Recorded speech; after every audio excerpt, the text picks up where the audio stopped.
Hello and welcome to ET Auto. Today we have Mr. Santosh Iyer, MD and CEO of Mercedes-Benz India, to talk to us about the year that has been now going in a full speed for Mercedes-Benz as well as for the industry. Santosh, what was your agenda for this particular calendar year to 2023, and how far we have come, and what have you have achieved so far? Deepanshu, if you see, we started the year with a launch of the e-Cabriolet AMG, and that time I had mentioned that we will do 10 product launches. We did 8, and today the balance 2 with the GLE and the C43. So we have completed and remained to our projections. Second commitment that time was we will be focusing on TV customers, TV experiences. We have done a lot during the year. Of course, 2 more months left, so we are still on it. But I think when you look at transformation of our retail, when you look at the sustainability initiatives, introducing the new EQE SUV. So I think on most of the topics that we announced at start of the year, we have come a long way and we have delivered. Right. And when you look at the sales results also, Jan to September, we grew at 11%. The top end segment grew at 22%. So I think a strong growth for us. Thanks to our customers again for the love for the brand. And I think we are quite confident the growth momentum should continue. Right. This is also your first year as MD and CEO for Mercedes-Benz, and also the highest ever for Mercedes. What kind of strategies have played an important role apart from the economy boost and everything, macroeconomic factors minus them? What are the strategies that you have laid out on the initial starting of the year, and what has bring out the results here? I think for Mercedes-Benz India, we have a very strong team. I am part of the company for the last 14 years in different roles. My colleagues are there. So, of course, leadership at the top, there is a new strategy. I won't say new, but you have an aligned strategy that we need to be done along with our headquarters. But for me personally, it has always been to keep the customer at the center of what we do. So, trying to get the products, enriched products. So, if you see this year, most of the cars, we have tried to equip them with as many content, as many features without any compromises. And that's something that we are fully committed to. And same way, when I look into different initiatives, be it sustainability at retail or our customer experience, I think everything that we do should be revolving around the customer.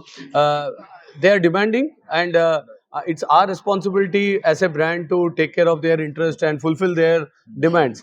A lot of work also on the customer services side. We are looking at how soon can we get the car out of our workshops, how can the parts availability be better, how can we bring the cost of ownership down in terms of, I would say, the ownership cost.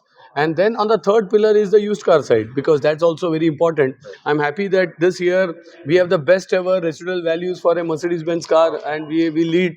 And I think that helps customers to have more trust and faith in Mercedes-Benz as well. Right, right. Apart from this, you have been specially focusing on digitization of getting leads, sales on online, as well as you have transformed all your retail spaces, and you have been working a lot on that side. Could you please throw some light and what kind of results you have got so far? So, Deepanshu, 2 years back or 3 years back during COVID, when we were looking at the market and we said, as a luxury brand, what is the customer expectation? Basic expectation.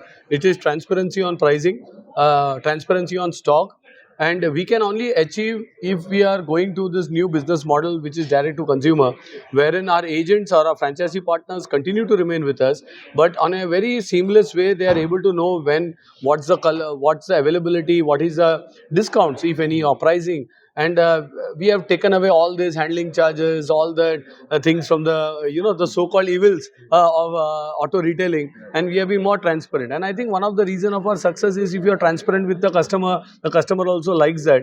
And I think it's doing great. I can only say that after India now, you have Australia went live, Germany, our home market, has gone live with the same model. We have even other markets like UK and many other markets which have gone live. So this is building up, and this will be the new way of retailing luxury cars. We call it the retail of the future. 2 months to 2024, what kind of numbers do you expect from Mercedes in terms of percentage of growth and absolute numbers, whatever you want? So, the year has been strong. Our order intake has been great during festive period. But on the flip side, we are suddenly also faced last 2 months. We have a huge challenge on the supply chain side. A couple of components we are not able to get it on time, and this puts a real immense pressure on production colleagues. So we are not able to produce as much as the demand is. So this puts a bit of uncertainty. On the other side, I think we are trying our best to navigate it and ensure customers get the car on time. With this, we should be a best ever year, but I am still not in a position to give an absolute number because of the supply chain issues. Yeah, in terms of percentage growth, if you could put something. So as I said, YTD was 11% growth, so that clearly is So quite strong strong. double digit. But if we have the cars, then we can commit. I cannot commit a number if I don't have to produce cars still. Like the GLE, we introduced 3 variants. Only 2 is available now. The one will be available next year. You clearly mentioned about the challenges on the supply side. What kind of other challenges you foresee in next calendar year for luxury car market in India? And do you think again there will be a best every year for the luxury car market? So if you look at the positive side, macroeconomy wise, the corporate results are very strong. Salaried people are buying cars. Demographics, women are buying luxury cars, Mercedes-Benz cars. So you can see a lot of positive there. The road infrastructure is really gaining pace. People are traveling intercity. So I think all of these are on the positive side and gives us confidence the demand should continue. On the other side, I would say that there are two risks. Apart from the supply chain, which comes on and off sometimes, but the other two risks, one would be the inflation because of geopolitical reason. The inflation goes up, which means interest rates are higher, and then that becomes a challenge because still 80% of cars bought are finance. Finance. And on the other side, I feel if you have to look at the euro to the rupee, today it's already at bordering around 91, Right. and this is a risk because we have not priced it in that way. So basically, we will have to do a 3-4% price increase now, and next year. That may again have an impact on the demand. So we need to really watch closely for all these effects, and that's our job, anyways, to try and see how we can continue to deliver value to our customers. That it's early to ask you, but what is your plans for 2024 calendar year? As you rightly said, it's too early. But I would only say the first goal is to end this year. With all these challenges that we have, product launches, it's wedding season coming up. Our responsibility is to deliver the committed cars on time and offer these options to customers. End the year. At the same time, a lot of people are working in the strategy in the kitchen, planning for next year, product launches, plans, growth. Uh, with this macro environment, I think.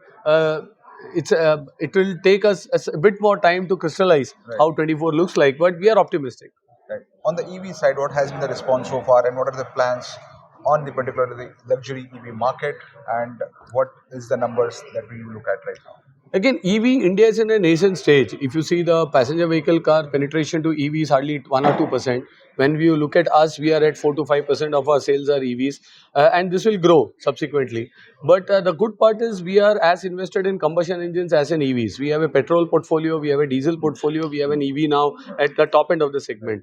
At this stage, there is no hurry to start getting on the volume side, because overall we have to look at the company volumes. Overall, we have to look at the strategy, and also when the customer is also today they are becoming more aware, more options coming in the market. I think it's just a matter of time, and no point in now slicing it.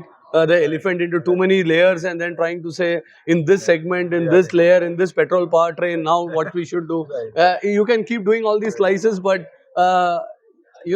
broad company strategy is what we need to drive. Right. Thank you so much for joining us today. It was no wonderful. Thank you. Thanks for joining us. Thank you.